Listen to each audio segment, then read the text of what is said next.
La mañana del 3 de marzo de 2014 amaneció con ese frío característico que baja desde las montañas en Santiago de Querétaro.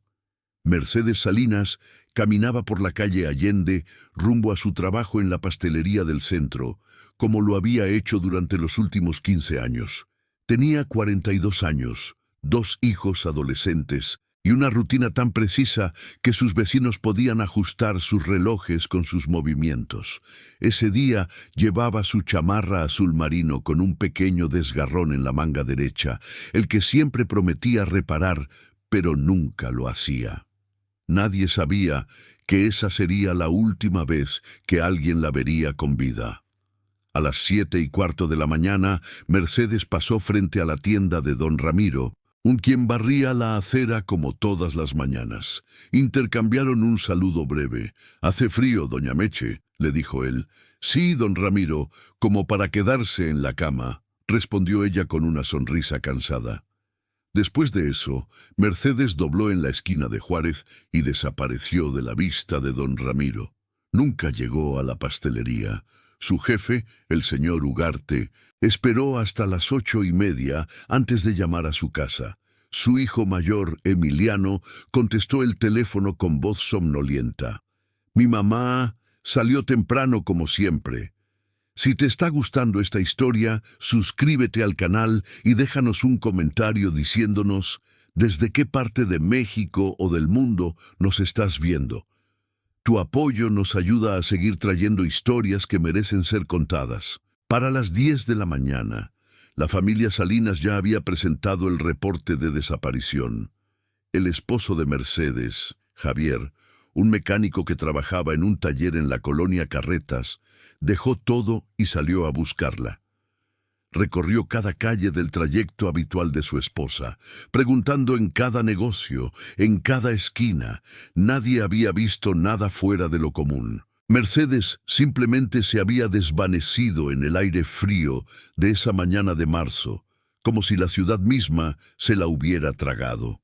La investigación inicial fue exhaustiva, pero frustrante. Los agentes estatales interrogaron a docenas de personas. Revisaron las pocas cámaras de seguridad disponibles en esa zona del centro histórico, que en 2014 no tenía la cobertura de vigilancia que tendría años después. Las imágenes mostraban a Mercedes caminando por la calle Allende, efectivamente doblando en Juárez, pero después de ese punto no había más registros. Era como si hubiera entrado en un punto ciego de la realidad. Los investigadores consideraron todas las posibilidades: un accidente, un secuestro, una huida voluntaria, pero Mercedes no tenía razones para desaparecer. Su vida, aunque modesta, era estable. No había deudas significativas, no había problemas maritales conocidos, no había indicios de depresión o conflictos familiares graves. Javier se convirtió en un hombre obsesionado. Imprimió miles de volantes con la fotografía de Mercedes, esa donde aparecía sonriendo en la última Navidad, con su suéter verde y su cabello recogido en una cola de caballo. Pegó esos volantes en cada poste, en cada pared que le permitían. Sus hijos, Emiliano de 17 años y Fernanda de 14, salían de la escuela y se unían a su padre en la búsqueda. Caminaban por calles, preguntaban en hospitales, en asilos, en refugios. Fernanda dejó de sonreír. Emiliano comenzó a faltar a clases. La familia se estaba desintegrando lentamente, consumida por la ausencia de Mercedes. Los meses pasaron sin avances. La policía siguió algunas pistas falsas. Un supuesto avistamiento en Celaya que resultó ser otra mujer. Un testimonio de alguien que afirmaba haberla visto subir a un autobús rumbo a México, pero que no pudo confirmarse. La verdad era que Mercedes Salinas se había convertido en otra estadística más en un país donde miles de personas desaparecen cada año sin dejar rastro. Para agosto de 2014, el caso comenzó a enfriarse. Los investigadores tenían recursos limitados y casos nuevos que atender. Javier contrató a un investigador privado con los ahorros que la familia tenía para la Universidad de Emiliano, pero tampoco encontró nada concreto. La vida en la casa de los Salinas se volvió una especie de limbo. Javier seguía yendo al taller, pero trabajaba en automático, cometiendo errores que nunca había cometido antes. Emiliano terminó la preparatoria con calificaciones mediocres, muy diferentes al estudiante destacado que había sido. Fernanda comenzó a tener pesadillas, soñando que su madre regresaba, pero no podía hablar, o que la veía en la calle, pero cuando corría hacia ella, desaparecía nuevamente. La familia mantuvo el cuarto de Mercedes exactamente como lo había dejado. Su ropa en el closet, sus cremas en el tocador, su libro de recetas en la cocina con un marcador en la página del pan de elote que nunca llegó a preparar ese fin de semana. Los años transcurrieron con una lentitud dolorosa. En 2015, Javier organizó una marcha por el primer aniversario de la desaparición. Caminaron desde la plaza principal hasta el Palacio Municipal. Un grupo de 30 personas que incluía familiares, amigos y otros que también buscaban a sus seres queridos desaparecidos. Llevaban pancartas con el rostro de Mercedes y una frase que Fernanda había escrito: «Un año sin ti, pero nunca te olvidaremos». La marcha recibió algo de atención en los medios locales, pero las noticias se centraron más en las cifras generales de desapariciones que en el caso específico de Mercedes. Para 2016, Emiliano había conseguido trabajo en una tienda de electrónicos. Había dejado de lado sus planes de ir a la universidad. «¿Cómo voy a irme cuando mamá puede regresar en cualquier momento?», le decía a su padre. Fernanda, por su parte, encontró refugio en un grupo de apoyo para familiares de personas desaparecidas. Allí conoció a otras hijas, otros hijos, otros esposos y esposas que compartían su dolor. Aprendió que el duelo por alguien desaparecido es diferente al duelo por alguien que ha fallecido. No hay tumba que visitar, no hay certeza, no hay cierre, solo un vacío permanente que duele de manera diferente cada día. Javier nunca dejó de buscar. Cada semana dedicaba al menos un día a visitar lugares donde pudiera haber información. Oficinas gubernamentales, organizaciones civiles, grupos de búsqueda. Se volvió experto en procedimientos burocráticos, en llenar formularios, en presentar solicitudes de información. Conocía de memoria los números de expediente, los nombres de los funcionarios, los plazos legales. Pero todo ese conocimiento no le devolvía a Mercedes. Se unió a un colectivo de familiares de desaparecidos en Querétaro y comenzó a participar en búsquedas de campo. Los fines de semana, junto con otros familiares, salían a terrenos baldíos, barrancas y zonas rurales buscando cualquier indicio. Nunca encontraron nada que los llevara a Mercedes, pero sí ayudaron a localizar los restos de otras personas, dando así un cierre doloroso pero necesario a otras familias. En 2017, el caso de Mercedes fue incluido en una base de datos nacional de personas desaparecidas. Su fotografía estaba ahora en un sistema digital al que podían acceder autoridades de todo el país. Era un pequeño avance, pero a esas alturas Javier había aprendido a no hacerse ilusiones. Había visto demasiados casos similares que nunca se resolvían, demasiadas familias que envejecían buscando respuestas que nunca llegaban. Sin embargo, nunca dejó de buscar activamente. Cada pista, por remota que fuera, la seguía hasta el final. Para 2018 habían pasado 4 años desde la desaparición. Emiliano había conocido a una muchacha llamada Rocío, y aunque su relación era seria, no podía dar el paso de casarse o mudarse. «Siento que si dejo la casa, estoy abandonando a mamá», le confesó a Fernanda una noche. Fernanda, que ahora estudiaba trabajo social en una universidad local, entendía perfectamente ese sentimiento. Ella misma había rechazado una beca para estudiar en Guadalajara porque no podía imaginarse, estando lejos, si algún día había noticias sobre su madre. La rutina de la familia se había adaptado a la ausencia de Mercedes, pero nunca la había superado. Cada cumpleaños de ella era un día difícil. Cada 3 de marzo, el aniversario de su desaparición, se volvía insoportable. Javier había desarrollado el hábito de hablarle a Mercedes en voz alta cuando estaba solo, contándole sobre su día, sobre los niños, sobre lo mucho que la extrañaban. Hoy Fernanda sacó puros 10 en la escuela, mi amor. Está estudiando para ayudar a otras familias como la nuestra. Te sentiría tan orgullosa, decía mirando la fotografía que tenía en su mesa de noche. En 2019, 5 años después de la desaparición, hubo un momento de esperanza que resultó ser devastador. Una mujer que había perdido la memoria fue encontrada en Aguascalientes y varias características coincidían con Mercedes. Javier y sus hijos viajaron inmediatamente a esa ciudad, sus corazones latiendo con una mezcla de esperanza y terror. Cuando vieron a la mujer en el albergue, por un segundo Javier pensó que era ella. La complexión era similar, la edad aproximada, la altura. Pero cuando la mujer volteó, supieron de inmediato que no era Mercedes. Los ojos eran diferentes, la forma de la nariz, la manera de moverse. No era ella. El viaje de regreso a Querétaro fue silencioso.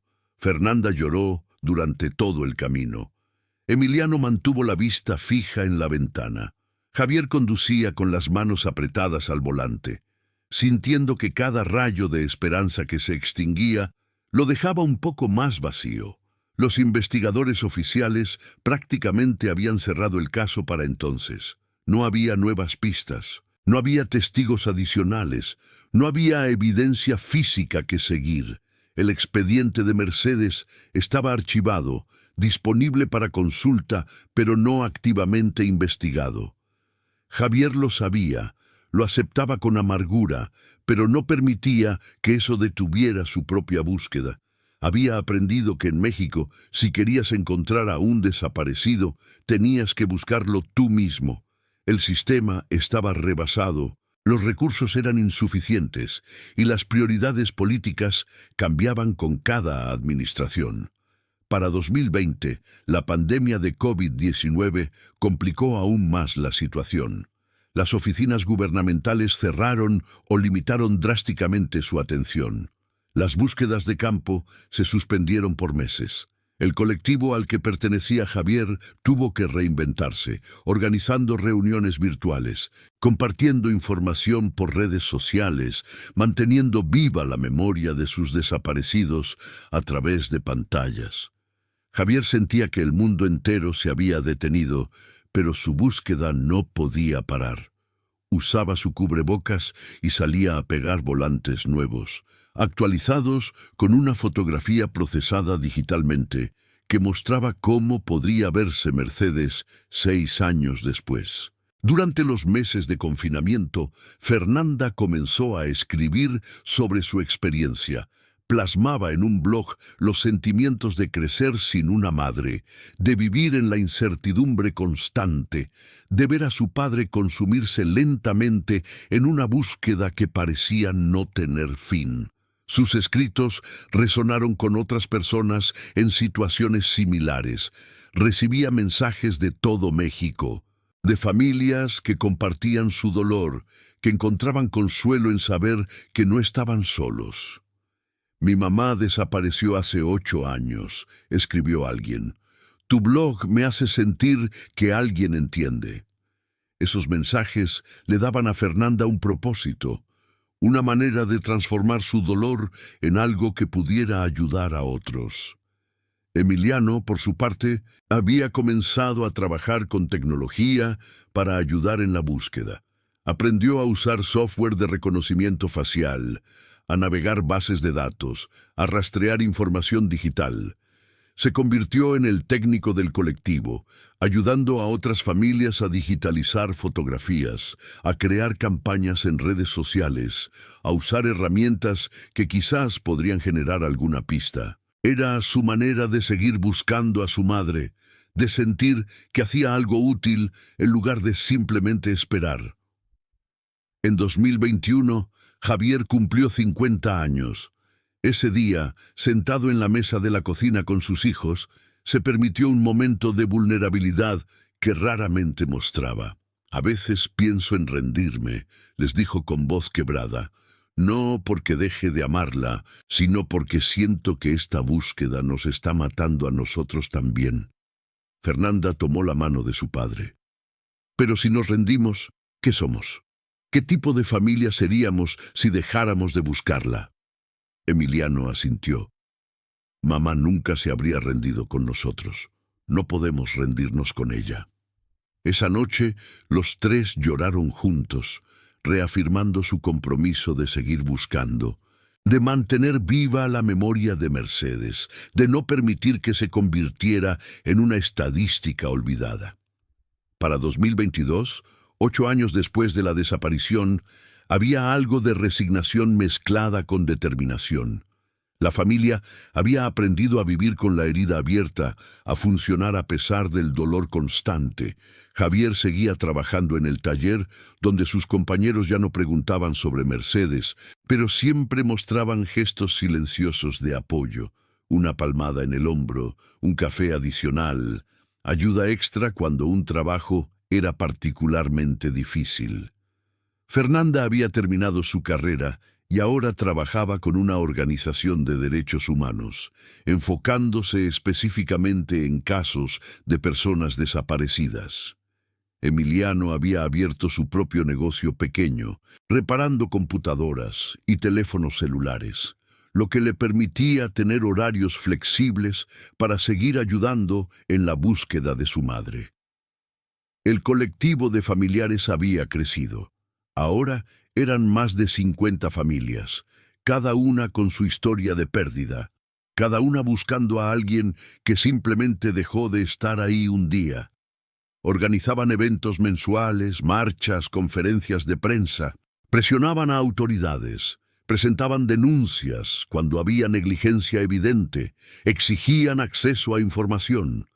Javier se había convertido en una especie de líder del grupo, no porque lo buscara, sino porque su persistencia y su conocimiento del sistema lo habían convertido en un recurso valioso para otros que apenas comenzaban este camino doloroso. En 2023, 9 años después, hubo un cambio de administración en el gobierno estatal. El nuevo fiscal prometió revisar casos antiguos de desapariciones, implementar nuevas tecnologías, darle prioridad a este tema. Javier había escuchado promesas similares antes, había aprendido a ser escéptico pero no cínico, a mantener una esperanza cautelosa pero no ingenua.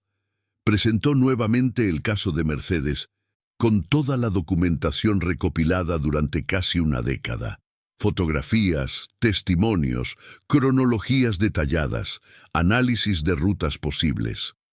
Le asignaron un nuevo investigador, un joven llamado Daniel Ortega, que parecía genuinamente interesado en resolver casos viejos. Daniel revisó el expediente completo y se reunió varias veces con Javier. «Hay aspectos del caso original que no fueron explorados adecuadamente», admitió el investigador. «En 2014 no teníamos los recursos ni la capacitación que tenemos ahora para casos de desaparición. Voy a revisar todo desde cero». Pero a pesar de su entusiasmo y dedicación, Daniel tampoco encontró nuevas pistas significativas. Los testigos originales ya no recordaban detalles adicionales después de tanto tiempo. Las cámaras de seguridad de 2014 habían sido reemplazadas y sus grabaciones borradas hacía años. Los rastros físicos, si alguna vez existieron, se habían desvanecido.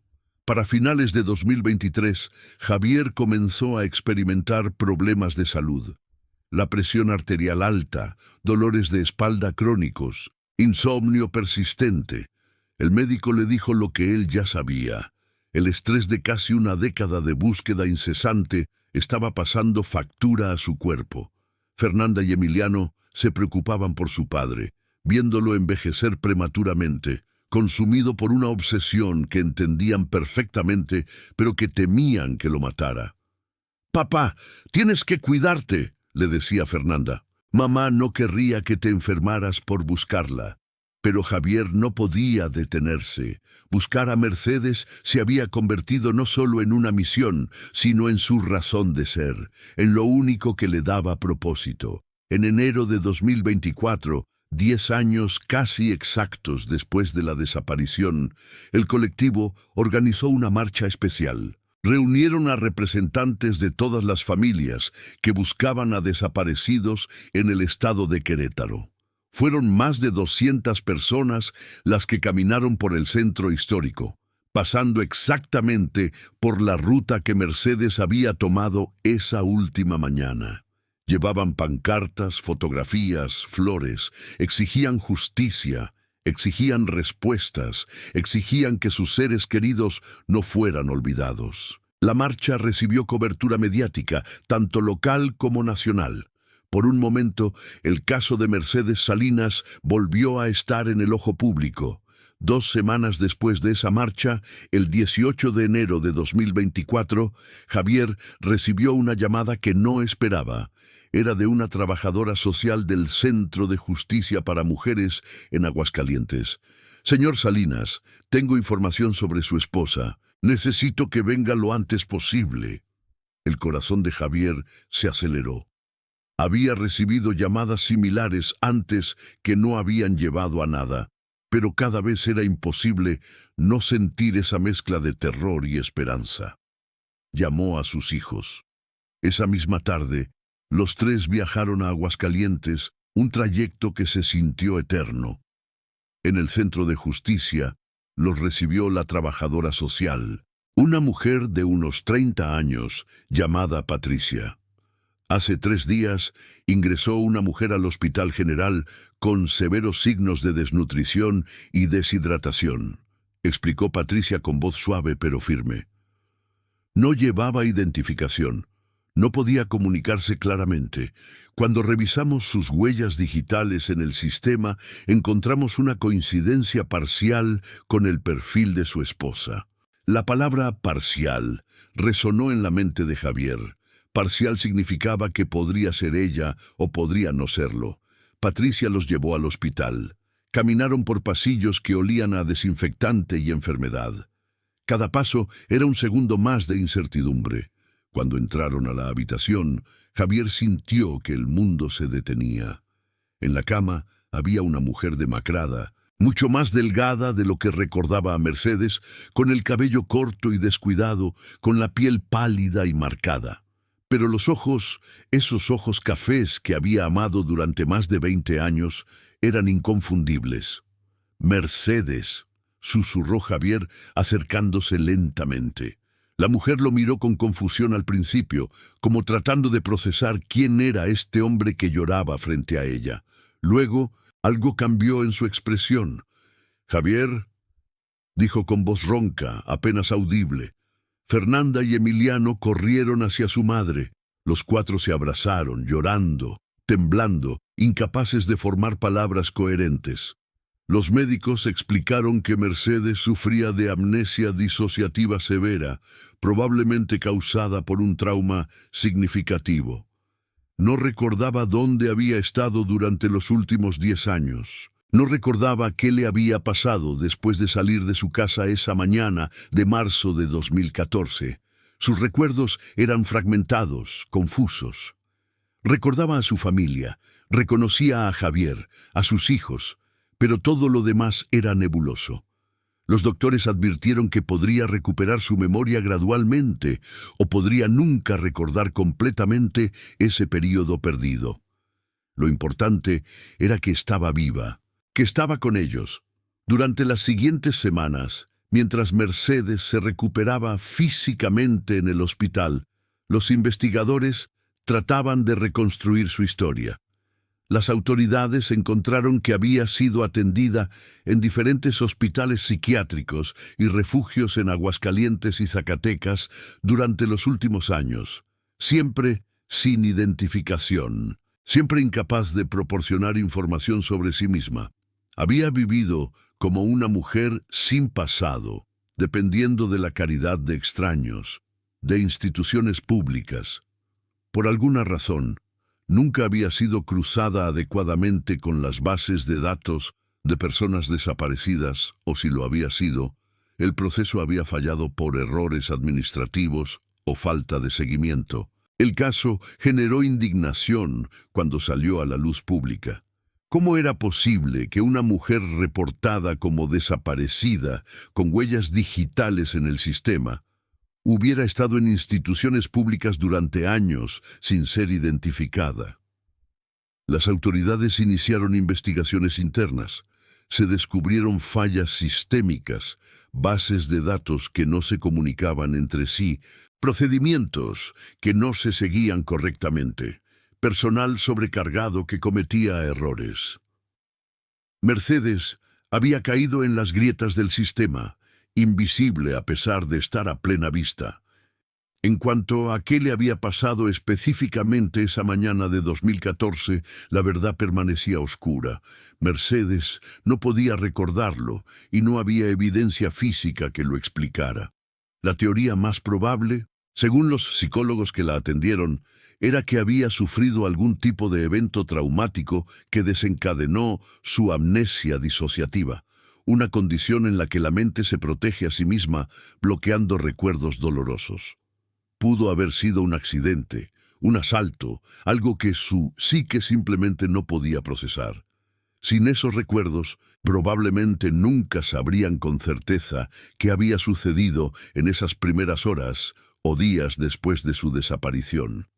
Para marzo de 2024, Mercedes estaba de vuelta en su casa en Querétaro. La familia había contratado terapeutas especializados en trauma y amnesia. Los días eran difíciles. Mercedes miraba fotografías de los últimos 10 años como si fueran de extraños. Fernanda le mostraba fotos de su graduación de preparatoria, de la universidad. «No estuve ahí», decía Mercedes con lágrimas en los ojos. «Perdí todo eso». Emiliano le enseñaba videos de cumpleaños, de navidades celebradas sin ella. Cada momento perdido era un nuevo duelo para Mercedes, una nueva pérdida que descubría, pero también había momentos de alegría intensa. Mercedes redescubría pequeños placeres, el sabor del mole que Javier había aprendido a preparar siguiendo su receta, la sensación de despertar en su propia cama, la voz de sus hijos diciendo «mamá» nuevamente. Lentamente comenzó a reconstruir su vida. Visitó la pastelería donde había trabajado, que ahora tenía nuevos dueños. Caminó por las calles del centro, tratando de recordar esa última mañana. A veces sentía destellos, sensaciones vagas que podrían ser memorias o podrían ser solo su mente tratando de llenar los vacíos. La noticia del regreso de Mercedes se extendió por todo el país. Se convirtió en un símbolo de esperanza para miles de familias que seguían buscando. Si Mercedes pudo regresar después de 10 años, nuestros seres queridos también pueden hacerlo, decían otros familiares de desaparecidos. Javier fue entrevistado en programas de noticias, en documentales. Siempre terminaba sus entrevistas con el mismo mensaje: nunca dejen de buscar, nunca pierdan la esperanza y exijan que las autoridades hagan su trabajo. Sin embargo, no todo era color de rosa. La readaptación era extremadamente difícil. Mercedes había perdido 10 años. Fernanda ya no era la niña de 14 años que recordaba, sino una mujer de 24 trabajando profesionalmente. Emiliano había dejado de ser un adolescente para convertirse en un adulto con su propio negocio y planes de casarse pronto. El mundo había cambiado.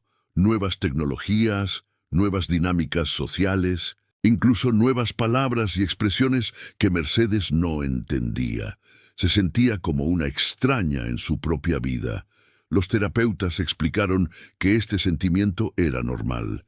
Mercedes estaba experimentando algo similar a lo que viven los migrantes que regresan a sus países después de décadas, un choque de realidades, una sensación de no pertenecer completamente ni a su pasado ni a su presente. Había sesiones de terapia familiar donde todos expresaban sus sentimientos, el dolor de Javier por los años perdidos, la rabia de Fernanda por crecer sin su madre, la confusión de Emiliano sobre cómo relacionarse con esta versión de su mamá que era y no era la misma persona.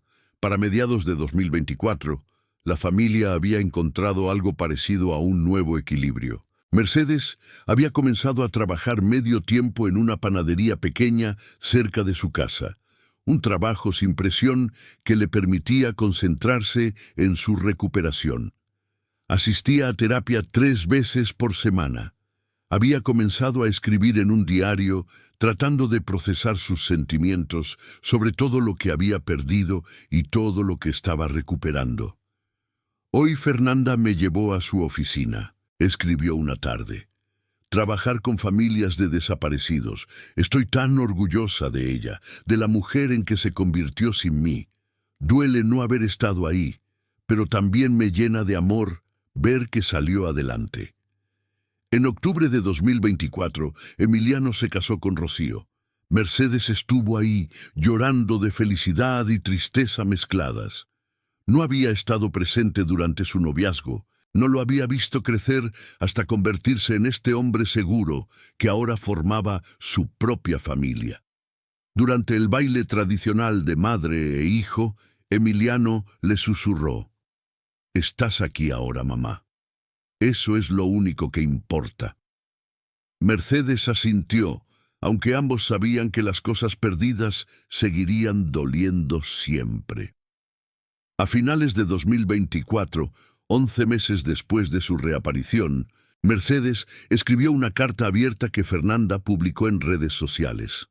En ella hablaba sobre su experiencia desde la perspectiva única de alguien que había sido una persona desaparecida. «No recuerdo dónde estuve ni qué me pasó», escribió, «pero recuerdo el amor, recuerdo a mi familia y quiero que todas las familias que buscan sepan que su amor llega de alguna manera. Incluso cuando todo está oscuro, incluso cuando no sabes quién eres, el amor de quienes te buscan es una luz. No se rindan, sigan buscando, sigan amando». La carta se volvió viral. Fue compartida decenas de miles de veces. Familias de todo México y América Latina comentaban, agradecían, lloraban. Mercedes se dio cuenta de que su historia, por dolorosa que fuera, podía servir a otros. Comenzó a asistir a reuniones del colectivo de familiares, no como una buscadora ahora, sino como alguien que había sido encontrada. Su presencia ofrecía algo que pocas personas podían ofrecer: prueba viviente de que el regreso era posible. Para enero de 2025, un año exacto después de su reaparición, la familia organizó una pequeña ceremonia privada. Fueron al mismo lugar donde habían realizado aquella marcha un año antes. Llevaban flores, velas y fotografías de todos los que aún faltaban. Mercedes habló frente a las pocas personas reunidas, familiares cercanos, miembros del colectivo, el investigador Daniel Ortega, que nunca había dejado de trabajar en el caso.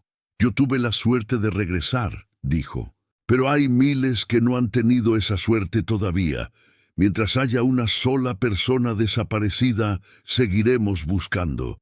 Esta ya no es solo mi historia, es la historia de todos los que faltan».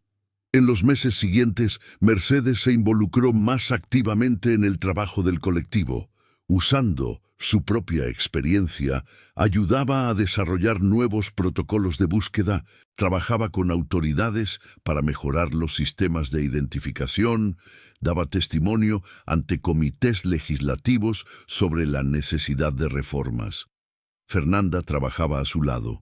Madre e hija, unidas ahora en una causa que había definido su familia durante una década. Javier, aunque aliviado de tener a Mercedes de vuelta, seguía ayudando a otras familias. «Ahora que encontré a Mercedes, no puedo simplemente olvidar a todos los demás que siguen perdidos», explicaba. La recuperación de Mercedes no fue lineal. Había días buenos y días malos, días en que se sentía casi normal y días en que la enormidad de lo que había perdido la aplastaba. Tenía pesadillas ocasionales, fragmentos que podían ser recuerdos o podían ser creaciones de su mente tratando de explicar lo inexplicable. Los terapeutas le dijeron que quizás nunca recuperaría esos 10 años completamente y que eso estaba bien. Lo importante era vivir en el presente, reconstruir lo que se podía reconstruir y aceptar que algunas cosas simplemente se habían ido. Para mediados de 2025, la familia había alcanzado algo que se parecía a la paz. No era la vida que habían tenido antes de 2014, ni la vida que habían imaginado durante los años de búsqueda. Era algo diferente, algo construido sobre las cicatrices de lo que habían perdido, pero también sobre la resiliencia de lo que habían ganado. Mercedes y Javier celebraron su 25º aniversario de bodas, aunque técnicamente habían estado separados durante casi la mitad de ese matrimonio. «Estuviste conmigo incluso cuando no estabas», le dijo Javier durante la pequeña celebración que organizó Fernanda. «Cada día que te busqué fue un día que te elegí de nuevo». En septiembre de 2025 sucedió algo extraordinario que cambiaría el caso de manera inesperada. Una pareja de turistas españoles, Carlos y Elena Martínez, estaban de visita en Santiago de Querétaro, recorriendo el centro histórico. Eran aficionados a la fotografía urbana, especializado en capturar detalles arquitectónicos antiguos. Estaban documentando edificios coloniales cuando decidieron explorar un callejón estrecho cerca de la calle Juárez, buscando texturas interesantes en las paredes viejas. Mientras Carlos fotografiaba una puerta deteriorada, Elena notó algo extraño en una grieta profunda entre dos edificios, un espacio de apenas medio metro de ancho que parecía no llevar a ninguna parte. «Carlos, ven a ver esto», llamó Elena. En la grieta, medio enterrado en escombros y tierra acumulada durante años, había algo que brillaba débilmente. Carlos usó el flash de su cámara para iluminar mejor. Era un objeto metálico, parcialmente oxidado, pero claramente manufacturado. Con cuidado, usando una rama que encontraron cerca, trataron de sacarlo. Era una identificación oficial, una credencial del IFE como las que se usaban en 2014, antes de que se cambiaran a las credenciales INE. La fotografía era borrosa por el tiempo y la humedad, pero el nombre era legible: Mercedes Salinas Gutiérrez. Los turistas, conmocionados, buscaron inmediatamente a un policía.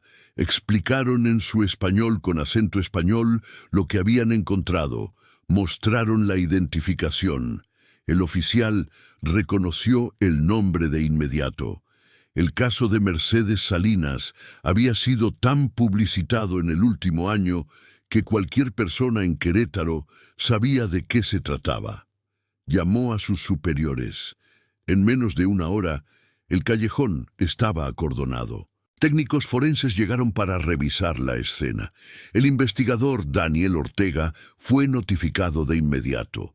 Lo que encontraron en ese callejón olvidado reactivó completamente la investigación. Además de la identificación, había restos de una bolsa de tela deteriorada.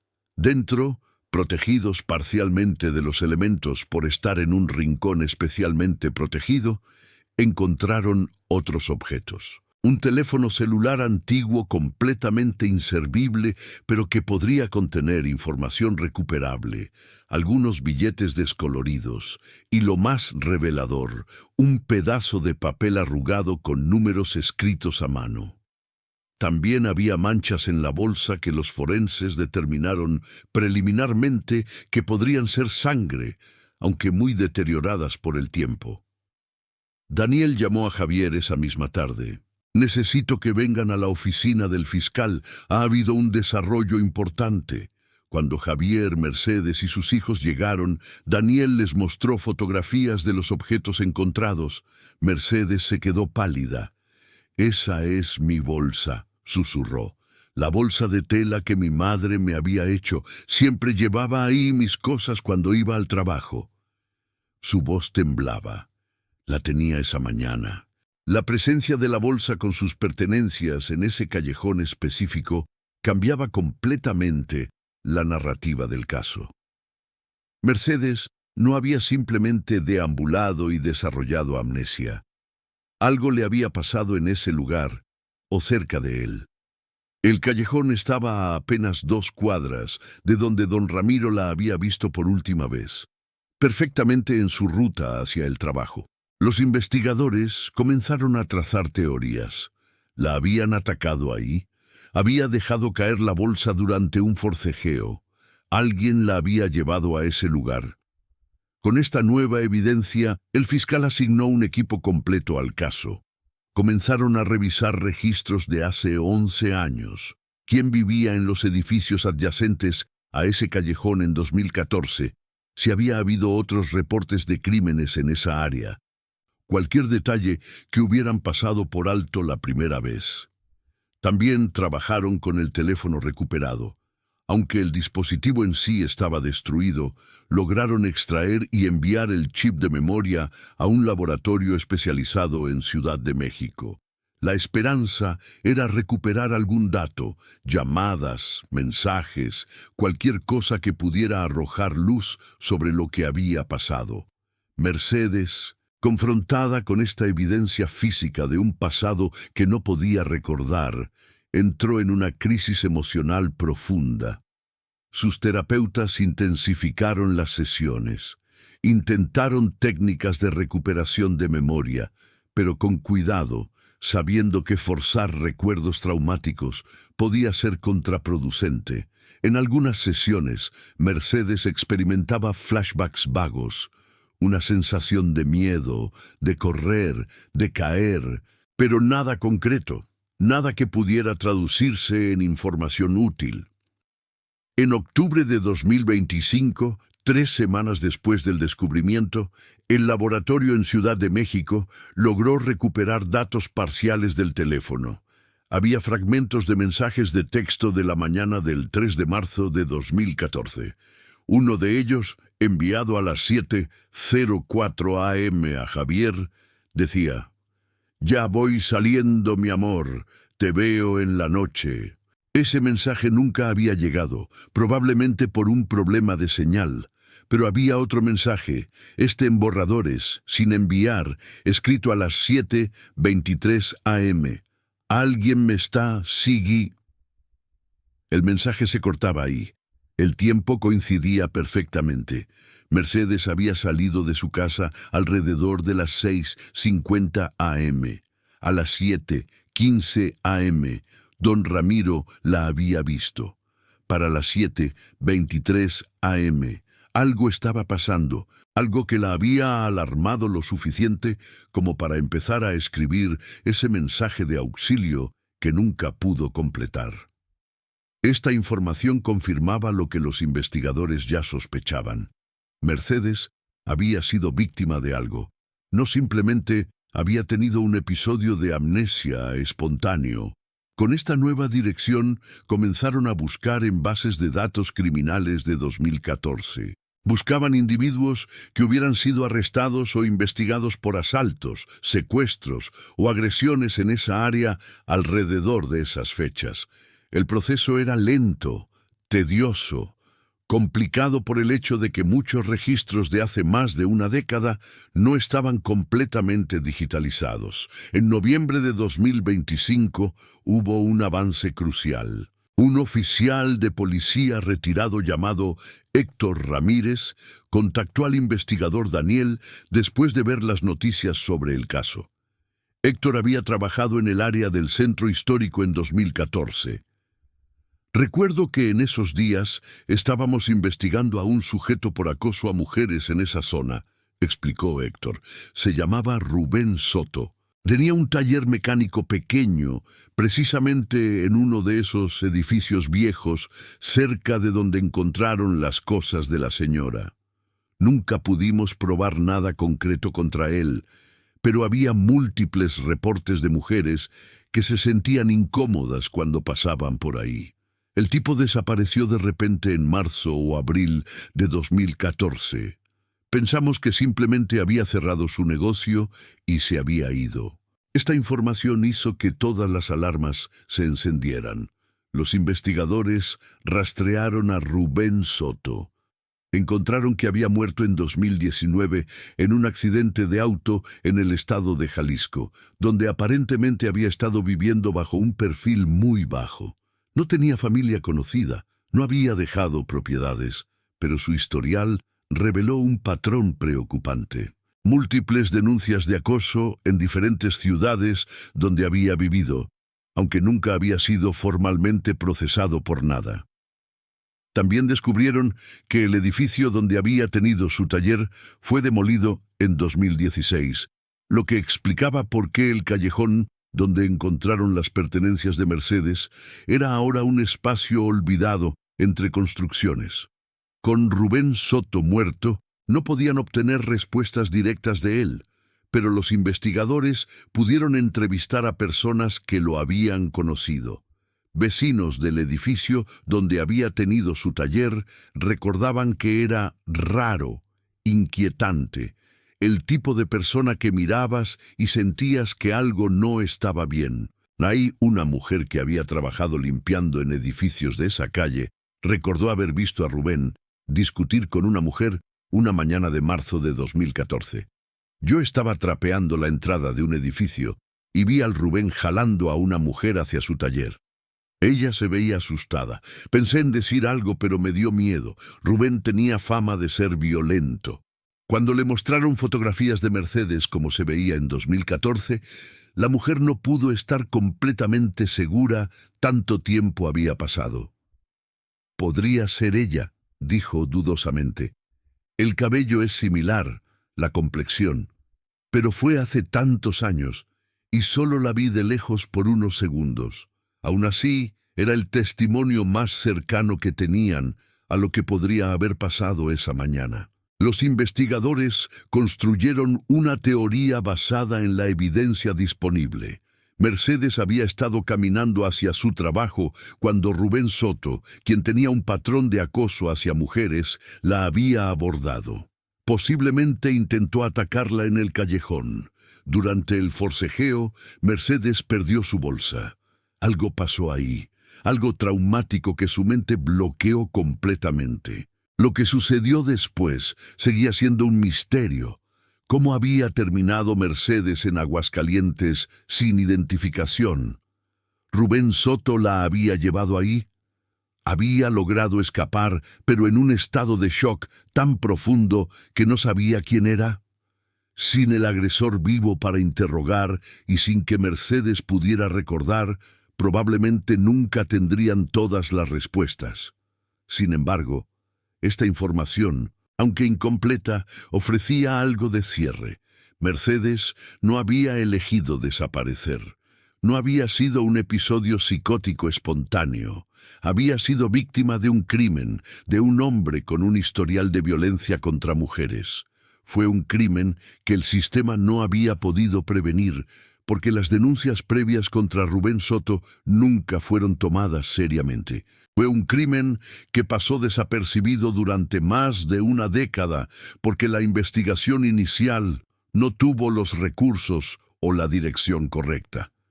Y fue un crimen que solo salió a la luz gracias a la persistencia de una familia que nunca dejó de buscar y a la casualidad de dos turistas explorando un callejón olvidado. El fiscal celebró una conferencia de prensa en la que presentó los hallazgos. Explicó las limitaciones de la investigación, pero también las conclusiones a las que habían llegado. Aunque Rubén Soto está muerto y no puede ser llevado ante la justicia, queremos que la familia Salinas y el público sepan que hemos determinado, con base en la evidencia disponible, que Mercedes fue víctima de un crimen violento. Su desaparición no fue voluntaria. Fue el resultado de la violencia de un hombre con historial de agredir mujeres. Un hombre que el sistema falló en detener a tiempo. Para Mercedes y su familia, estas revelaciones fueron agridulces. Por un lado, tener respuestas, aunque parciales, era mejor que la incertidumbre completa. Saber que Mercedes no había elegido abandonar a su familia, que había sido víctima, validaba los años de búsqueda y sufrimiento, pero también significaba confrontar la violencia de lo que había pasado, la injusticia de que el responsable nunca enfrentaría consecuencias, y la realidad de que el sistema de justicia había fallado en múltiples niveles. Mercedes leyó los reportes sobre Rubén Soto y sintió una mezcla de emociones que no podía nombrar completamente. Rabia por lo que le había hecho, tristeza por los años perdidos, pero también, extrañamente, algo de alivio. «Al menos ahora sé que no estoy loca», le dijo a su terapeuta. «Por meses me pregunté si simplemente había perdido la cabeza, si había algo fundamentalmente roto en mí que me había hecho desaparecer. Saber que fue él, que me pasó algo real, hace que todo sea un poco más fácil de procesar». El caso de Mercedes Salinas se convirtió en un punto de inflexión en las discusiones sobre personas desaparecidas en México. Ilustraba múltiples fallas sistémicas, la falta de seguimiento en denuncias de acoso, la desconexión entre bases de datos de diferentes instituciones, los recursos insuficientes para investigaciones de desapariciones y la importancia crítica de la participación de las familias en la búsqueda. Organizaciones de derechos humanos usaron el caso como ejemplo en sus campañas por reformas legislativas.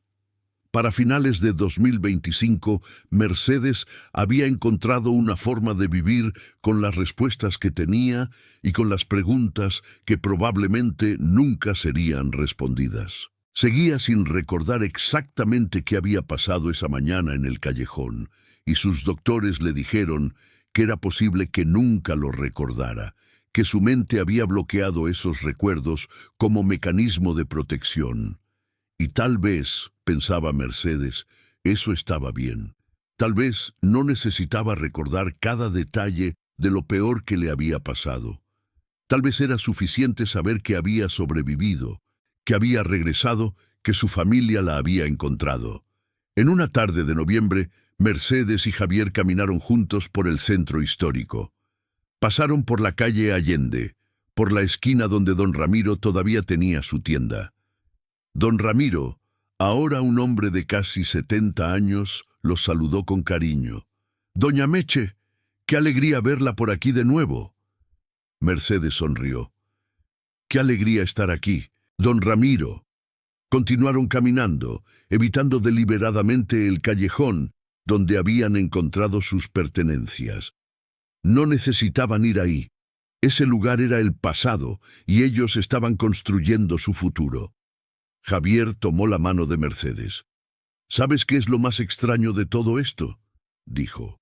«Durante 10 años busqué a la Mercedes de 2014, pero la mujer que regresó es diferente.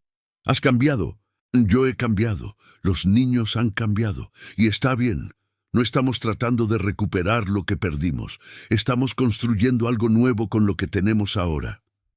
Mercedes asintió, lágrimas en sus ojos. «Te amo, Javier.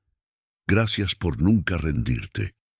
Te amo también, y nunca me habría rendido. Eso es lo que hace el amor verdadero. Persiste, incluso cuando todo parece perdido». Esa noche, toda la familia cenó junta. Emiliano y Rocío, Fernanda con su pareja nueva, Mercedes y Javier. Hablaron, rieron, compartieron historias. Mercedes miró alrededor de la mesa y sintió una gratitud profunda. Sí, había perdido 10 años. Sí, había sido víctima de violencia. Sí, probablemente cargaría las cicatrices de esa experiencia por el resto de su vida. Pero también estaba aquí, en este momento, rodeada de amor, parte de una familia que había luchado incansablemente por encontrarla.